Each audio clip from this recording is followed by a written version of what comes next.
Welcome बच्चों। आज control and coordination का ये थर्ड पार्ट है और हम स्टार्ट कर रहे हैं आज नेक्स्ट ग्लैंड के बारे में, थायराइड और पैराथायराइड ग्लैंड के बारे में।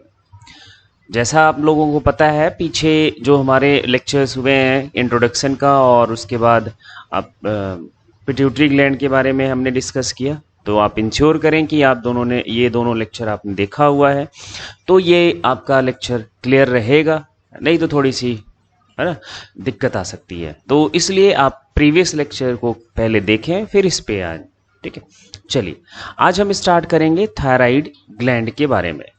थायराइड ग्लैंड हमारा बाइलोब्ड स्ट्रक्चर है। पहली बात हमें समझनी है कि इसका स्ट्रक्चर कैसा है, तो हम देखते हैं अगर है तो ये बाइलोब्ड है, दो लोब में, ये दो लोब से बना हुआ है और ये प्रेजेंट है नेक रीजन में। कहाँ प्रेजेंट है? नेक रीजन में ये प्रेजेंट होता है, अपना in front of the neck. जैसे कि आप इस पिक्चर में आप देख पा रहे हैं, ये हमारा थायराइड ग्लैंड है। ये क्या है? Thyroid gland. दो लोब हैं, पहला और दूसरा, और नेक के रीजन पे प्रेजेंट होता है, ट्रैकिया के ऊपर। ठीक है, तो इनकी आपने लोकेशन देख ली, स्ट्रक्चर देख लिया। अब इनके सिक्रीशंस की बात करें तो मेनली ये दो हार्मोन सिक्रीट करता है, एक थायरॉक्सिन, दूसरा कैल्सीटोनिन। दोनों का नाम बहुत ही आसान है एंड इम्पॉर्टेंट है, थायरॉक्सिन और कैल्सीटोनिन। थायरॉक्सिन एंड कैल्सीटोनिन के बारे में हम बात करेंगे कि अगर ये हाइपर सिक्रीशन हो जाए या हाइपो सिक्रीशन हो जाए, मीन्स ज़्यादा सिक्रीट हो जाए, कम हो जाए, तो क्या प्रॉब्लम आती है, इन जनरल इनका रोल क्या है ना। तो पहले हम थायरॉक्सिन की बात करें। थायरॉक्सिन हमारा बेसल मेटाबॉलिज्म को कंट्रोल करता है। दैट मीन्स जो हम आपकी बॉडी के सेल्स में जिस रेट से रेट ऑफ सेलुलर ऑक्सीडेशन होना है, मीन्स सेलुलर ऑक्सीडेशन से ही हमारा सेल के अंदर, इनसाइड द सेल, हमें एनर्जी मिलती है, एनर्जी रिलीज होती है। एनर्जी रिलीज होगी बाय द सेलुलर ऑक्सीडेशन, जिसे हम सेलुलर रेस्पिरेशन के नाम से भी कहते हैं, जिसमें हमारा कार्बोहाइड्रेट, बेसिकली ग्लूकोज का ब्रेकडाउन होता है ऑक्सीजन की प्रेजेंस में, है ना, कार्बन डाइऑक्साइड में, है ना, वाटर में, और प्लस यहाँ पे एनर्जी रिलीज होती है। ठीक, ये एनर्जी दो फॉर्म में हमारी बॉडी में या सेल में हमें मिलती है। एक बायोलॉजिकल एनर्जी जिसे हम एटीपी कहते हैं, और दूसरा हीट एनर्जी के फॉर्म में भी हमारे सेल में ये रिलीज होती है। और जैसा हमारा सेल यूज करना चाहता है, मीन्स जैसा हम आपकी बॉडी में जरूरत होती है एनर्जी की, उस फॉर्म में एनर्जी यूज की जाती है। तो सेलुलर ऑक्सीडेशन से हीट प्रोडक्शन भी करा जाता है, जो हमारा इंटरनल बॉडी टेम्परेचर है जिसे मेंटेन करने के लिए ये सेलुलर ऑक्सीडेशन चल रहा होता है। अब जो, जैसा कि आप लोगों को पता होगा कि हमारा ह्यूमन बॉडी का इंटरनल बॉडी टेम्परेचर जो होता है वो 37 डिग्री सेल्सियस होता है। दैट इज अ कांस्टेंट, है ना, ये हमें हमेशा मेंटेन करा होता है हमारा इंटरनल बॉडी टेम्परेचर। अब बाहर चाहे 4 डिग्री सेल्सियस हो या फिर 40 डिग्री सेल्सियस हो, ठीक, अगर 4 डिग्री सेल्सियस है तो ऑक्सीडेशन करने की जो रेट है बॉडी में के सेल्स में वो तेज हो जाता है, जिससे हमारा इंटरनल बॉडी टेम्परेचर मेंटेन रहे, है ना। 40 डिग्री सेल्सियस है तो स्लो हो जाता है। तो ये जो कंट्रोल एंड कोऑर्डिनेशन है ना, ये बॉडी टेम्परेचर को कंट्रोल करने का, that is the role of thyroxine hormone. ठीक है, और उसके बाद क्या करता है, ये कंट्रोल करता है ग्रोथ एंड डेवलपमेंट। जो हम आपकी बॉडी का ग्रोथ एंड डेवलपमेंट है उसको भी कंट्रोल करता है।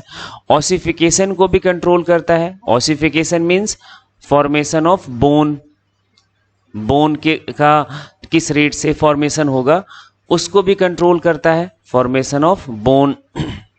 बॉडी टेम्परेचर, मेंटल डेवलपमेंट को भी ये कंट्रोल करता है। तो ये कुछ इनके इंपॉर्टेंट रोल हैं। मेन इंपॉर्टेंट रोल है बीएमआर को मेंटेन करना, बेसल मेटाबॉलिक रेट को मेंटेन करना। उसके बाद हमारा growth and development, ossification, body temperature पहले आपने देख लिया, मेंटल डेवलपमेंट, इन सब को ये कंट्रोल करता है थायरॉक्सिन का। इन नॉर्मल कंडीशन में, जो जनरल कंडीशन है उसमें इसका रोल है।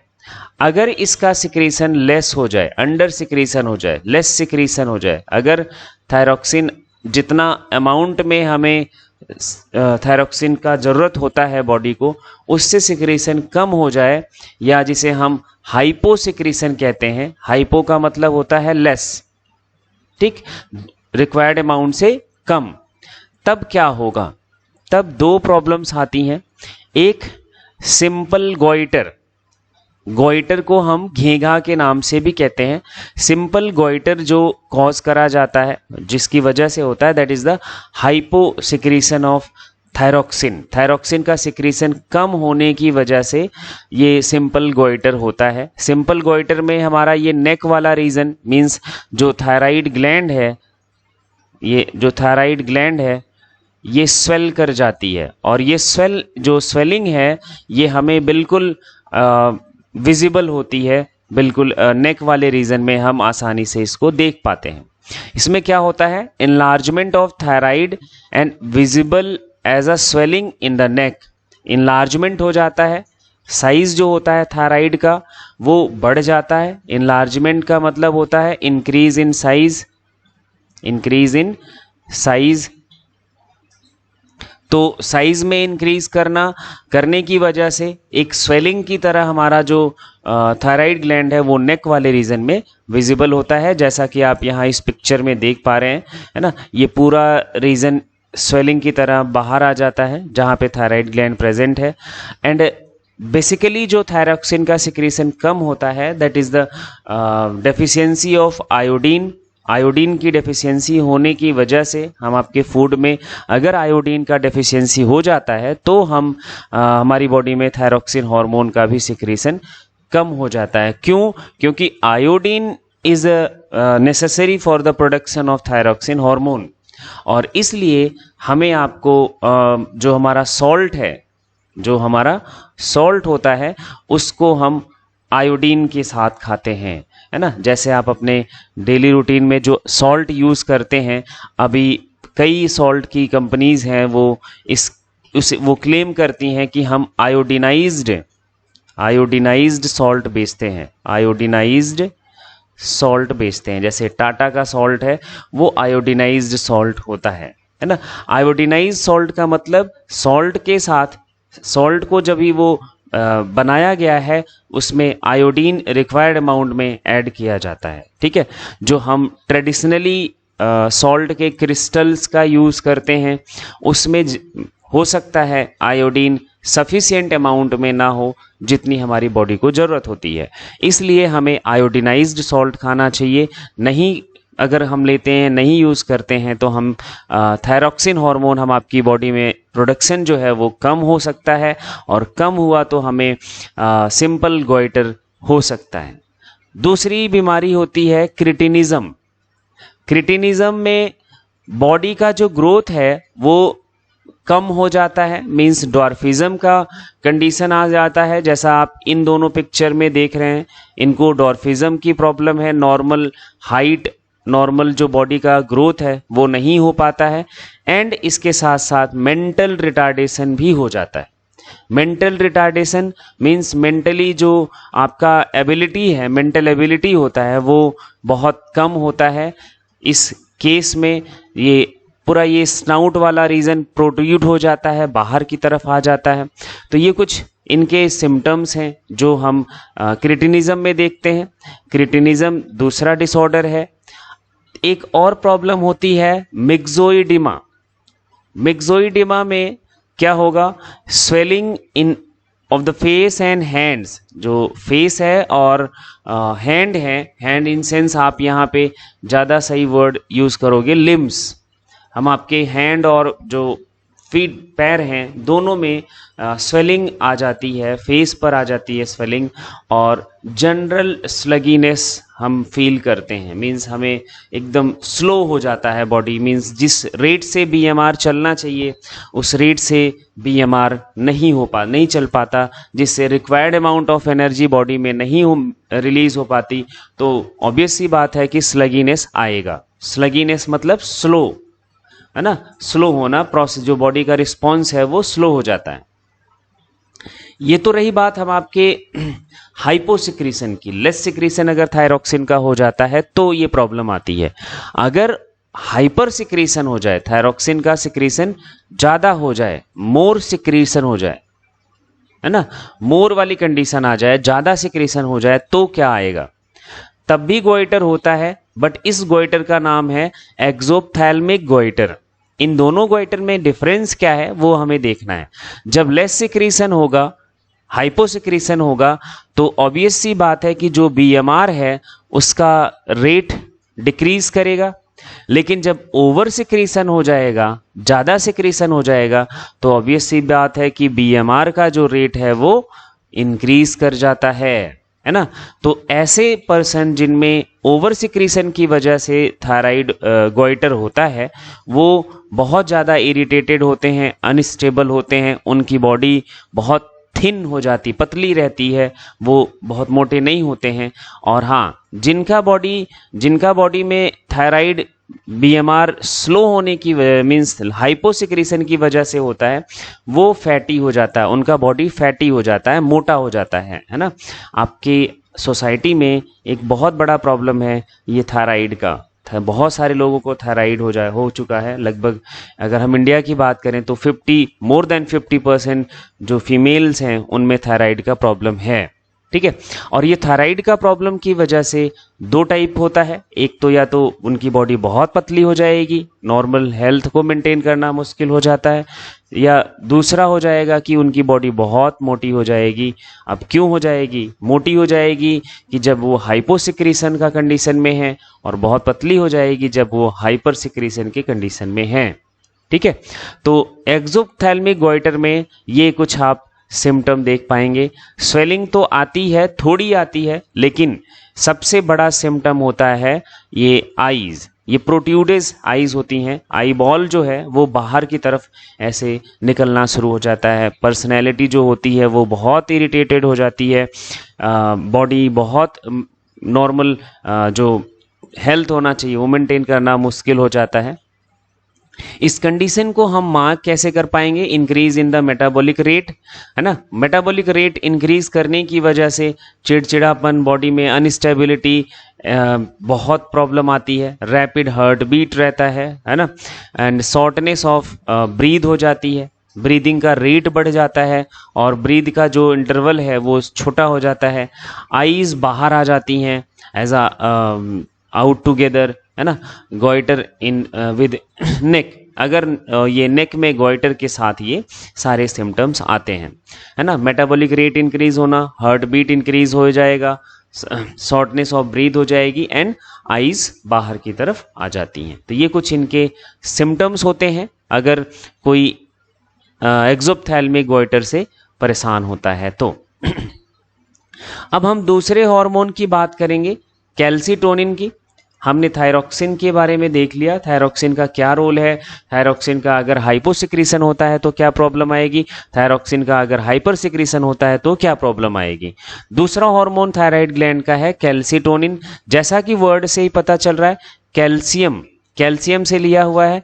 कैल्शियम एंड फॉस्फेट का जो हमारे ब्लड में कंसंट्रेशन है उनको ये मेंटेन करता है। It regulates the calcium phosphate level in blood, means blood में कितना कैल्शियम आयन होना चाहिए उतना ये मेंटेन करता है। अगर ज़्यादा है तो इनका यूज़ करा जाए, ये बोन में डिपॉजिट कर लिए जाते हैं, बोन फॉर्मेशन में यूज़ कर लिए जाते हैं। अगर कम हो जाए तो क्या होगा, तब इनको बोन से ऐड किया जाता है अगेन ब्लड में, ठीक है। तो ये रेगुलेट करता है calcium and phosphate level in the blood, है ना। If calcium level in blood is high, more calcitonin secreted. अगर ब्लड में कैल्शियम आयन ज़्यादा है तो कैल्सीटोनिन ज़्यादा सिक्रीट होगा और कैल्शियम आयन को मूव करा देगा from blood to the bone making them harder, जिससे हमारी बोन जो होती है वो बहुत ज़्यादा हार्ड हो जाती है, मीन्स स्ट्रांग हो जाती है। इसलिए कहते हैं कि हमें कैल्शियम डेफिशिएंसी नहीं होने देना चाहिए। अगर कैल्शियम की कमी होती है तो हमारा बोन क्या हो जाएगा, वीकेंस हो जाएगा, कमज़ोर हो जाएगा। थोड़ा सा भी हम मैकेनिकल प्रेशर अगर आता है तो बोन में फ्रैक्चर आ सकता है। इसलिए कैल्शियम आयन हमें प्रॉपर अमाउंट में लेना चाहिए। कैल्शियम आयन, फॉस्फेट आयन, है ना, मीन्स ग्रीन वेजिटेबल्स हमें खाते रहना चाहिए। The reverse happens when calcium level in blood is low, making the bone soft, है ना। अगर यही उल्टा हो जाए, ब्लड में अगर कैल्शियम आयन की डेफिशिएंसी हो जाए, कम हो जाए, तो जस्ट इसका उल्टा हो जाता है, दो उल्टा प्रोसेस होता है ना। ये हमें कैल्सीटोनिन के रोल के बारे में समझ के रखना है। और ये सारा हो गया हमारा थायराइड ग्लैंड का बात खत्म। तो थायराइड ग्लैंड के दो हार्मोन है, पहला थायरॉक्सिन और दूसरा कैल्सीटोनिन। और ये दोनों हार्मोन हम आपके लिए बहुत ही इंपॉर्टेंट है। ये हमारे बीएमआर को कंट्रोल करता है, ये कंट्रोल करता है Uptake of calcium ion and phosphate ion. तो इनका हमें आपको एक आउटलाइन जो है ना, हमें दिमाग में हमेशा रखना होगा। बीएमआर डिस्टर्ब होगा थायरॉक्सिन की वजह से, बोन कमजोर होगा कैल्सीटोनिन की डेफिशिएंसी की वजह से। नेक्स्ट हार्मोन है नेक्स्ट ग्लैंड है पैराथायराइड ग्लैंड। जैसा वर्ड से ही समझ आ रहा है कि थायराइड से ही कुछ इनका रिलेशन है। पैराथायराइड ग्लैंड, ये ग्लैंड्स थायराइड ग्लैंड के ऊपर ही होती हैं या फिर उसमें एम्बेडेड होती हैं। ये हमारा थायराइड ग्लैंड आप देख रहे हो, है ना, उसमें ये आपको जो डॉट्स दिख रहे हैं रेड कलर के, ये पैराथायराइड ग्लैंड को रिप्रेजेंट करते हैं। मींस इनका नंबर 2 पेयर्स होता है, 2 पेयर में ये होते हैं, 4 होते हैं टोटल, है ना, 4 नंबर में होते हैं पैराथायराइड ग्लैंड। एक लोब में ये जो दोनों पेयर हैं, 1 pair in each lobe of thyroid, in each lobe of thyroid gland.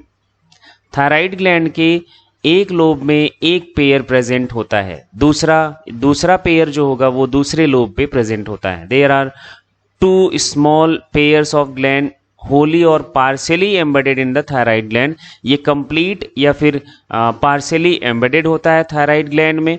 इनका सिक्रीशन है पैराथॉर्मोन। ये सबसे अभी जो हमारा पैराथायराइड ग्लैंड है, ये हार्मोन सिक्रीट करता है जिसे हम पैराथॉर्मोन कहते हैं। अब ये क्या करता है, raises blood calcium level by stimulating release of calcium from the bones। मतलब कैल्सीटोनिन, अभी हमने जो बात करी थायराइड ग्लैंड के हार्मोन की, कैल्सीटोनिन क्या करता है, अगर ब्लड में कैल्शियम का लेवल हाई हो जाए, कैल्शियम हाई हो जाए, तो इसका अपटेक करवा देता है बोन फॉर्मेशन में, इसका अपटेक हो जाता है बोन में, है ना। अगर ब्लड में कैल्शियम, दूसरा कंडीशन, कैल्शियम कम हो जाए, डिक्रीज हो जाए, तब ये पैराथॉर्मोन, क्या, पैराथॉर्मोन, ये क्या करेगा, जो बोन में कैल्शियम यूज हुआ है वो कैल्शियम यहाँ अगेन ब्लड में रिलीज करा दिया जाएगा। मतलब बोन को हार्ड एंड जो स्ट्रॉन्ग बनाता है वो कैल्सीटोनिन है, और जो बोन से कैल्शियम को रिलीज कराएगा तो बोन हमारी सॉफ्ट हो जाती है, वीक हो जाती है ना। तो ये एक दूसरे के एंटागोनिस्टिकली काम करते हैं। मतलब कैल्सीटोनिन जो काम करता है उसका उल्टा काम करता है पैराथॉर्मोन। इस बात को आप यहां नोट करके लिख लें, कैल्सीटोनिन एंड पैराथॉर्मोन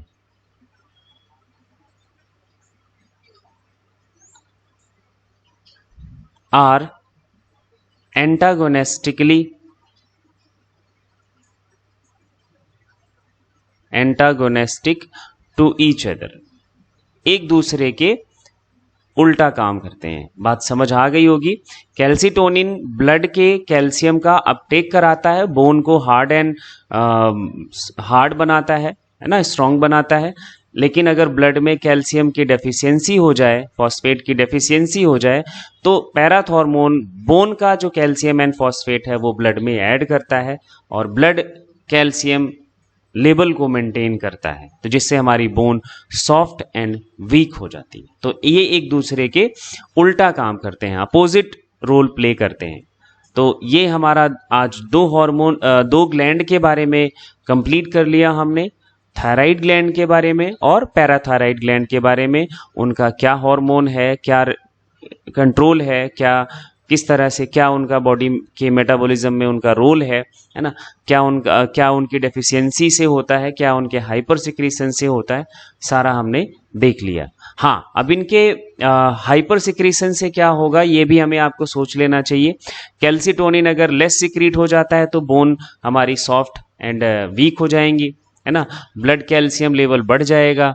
अगर हमारा पैराथॉर्मोन कम हो जाता है तो ब्लड कैल्शियम लेवल कम हो जाएगा, बोन हमारी स्ट्रांग हो सकती हैं, है ना। तो ये कुछ इनके रोल हैं और आप थायराइड और पैराथायराइड को तैयार करो। आज के लेक्चर में यहीं तक, कल हम नेक्स्ट वीडियो के साथ फिर मिलते हैं। थैंक यू बच्चों।